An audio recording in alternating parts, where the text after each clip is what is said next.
ما عاب النبي صلى الله عليه وسلم طعاما قط. The Prophet ﷺ never once criticized food that was on his plate. He never criticized a morsel of food that was on his plate.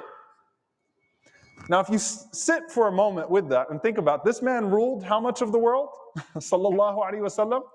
Power, prestige, and think about our own lives. If you've gone through hard times and good times, you get a little bit more selective with your blessings.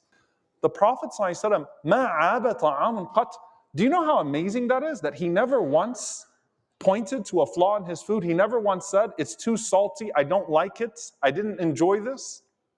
مَا عَابَ النَّبِيُّ صَلَّى اللَّهُ عَلَيْهِ وَسَلَّمَ طَعَامًا قَطْ.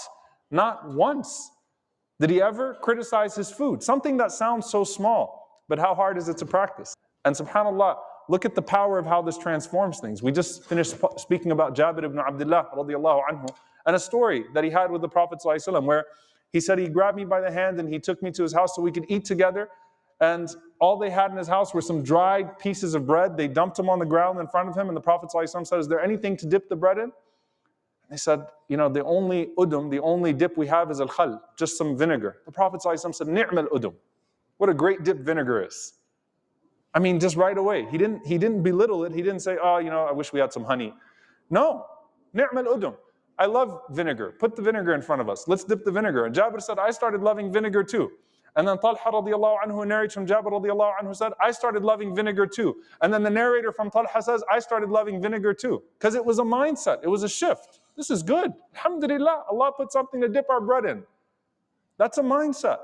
That is a tahadduth bi ni'matillah, to speak of a blessing of Allah. وَلَا تَزْدَرُوا نِعْمَةَ اللَّهِ. Don't belittle it. Don't be like, oh man, this is dry, it's old, it's this, it's that. No.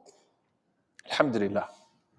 It's a blessing and I'm pleased with it. Alhamdulillah. Many times there is a connection between how we speak about things and how we think about things. And if we speak in a negative way, then our circumstances will almost always follow, even if they're beautiful. And that's why you could have two people with the exact same set of circumstances, and one of them, if you ask them how they're doing, they will praise the good of their circumstances, and another person will speak to you as if they're Ayyub alayhi salam, as if they have the worst life in the world and the most difficult moments in their lives. Two people with the same circumstances. Ibrahim alayhi salam, the Prophet Ibrahim, when he visited his son Ismail alayhi salam in Mecca, he visited him twice. And the first time Ibrahim alayhi salam visited, he sees a wife of Ismail alayhi salam and asks her how she's doing, and all she pointed to were the negativities, the hardships that they had. And then he comes back later on, and I'm paraphrasing the story, and finds that Ismail alayhi salam has married a more righteous woman in her place, asks about her circumstances, and she praises everything that they have, even though it is the exact same set of circumstances. So it's not about the circumstances, it was about how they were experiencing those circumstances and then speaking about those circumstances, and there is a connection between the two. So much so that Allah subhanahu wa ta'ala says, and we often kind of brush over this very quickly, وَأَمَّا بِنِعْمَةِ رَبِّكَ فَحَدِّثْ. As for the blessing of your Lord upon you, speak of it. Say alhamdulillah for it. Thank Allah for it. And be very conscious about how you speak about it. When you take your sip of water and you say alhamdulillah, did you actually just internalize alhamdulillah? Alhamdulillah for the sip of water. Thank you Allah for the sip of water.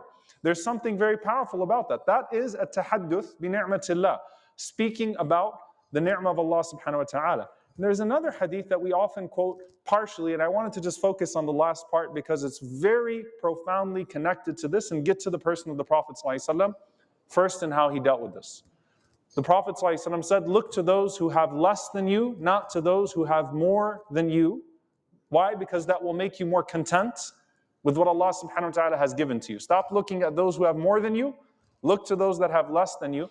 And the last part of that hadith, in some narrations, is وَلَا تَزْدَرُوا نِعْمَةَ اللَّهِ أو وَلَا تَزْدَرُوا نِعْمَةَ اللَّهِ عَلَيْكُمْ. Do not belittle the blessings that Allah subhanahu wa ta'ala has bestowed upon you. Meaning one part of the hadith is what you're looking at. The other part of the hadith is how you're talking about things. وَلَا تَزْدَرُوا نِعْمَةَ اللَّهِ عَلَيْكُمْ. Don't belittle, don't use words that belittle a blessing that Allah subhanahu wa ta'ala has given to you. And this speaks to the small things in life as well as the large things in life. Do not belittle a blessing that Allah subhanahu wa ta'ala has bestowed upon you. وَأَمَّا بِنِعْمَةِ رَبِّكَ فَحَدِّثْ. Speak, reflect on the blessings of Allah in your life, with yourself and with the people around you, and make that contagious that we say alhamdulillah, and do not point out flaws. Make it a habit. Make it a habit. You know, a lot of people say, well, this is behavior. I've been like this. I always go to the negative. I immediately resort to the negative. It's not something that can change overnight. That's true. But you know, when the Prophet ﷺ says to us to even focus on the small things, the daily things, slowly that change can come, inshaAllah ta'ala.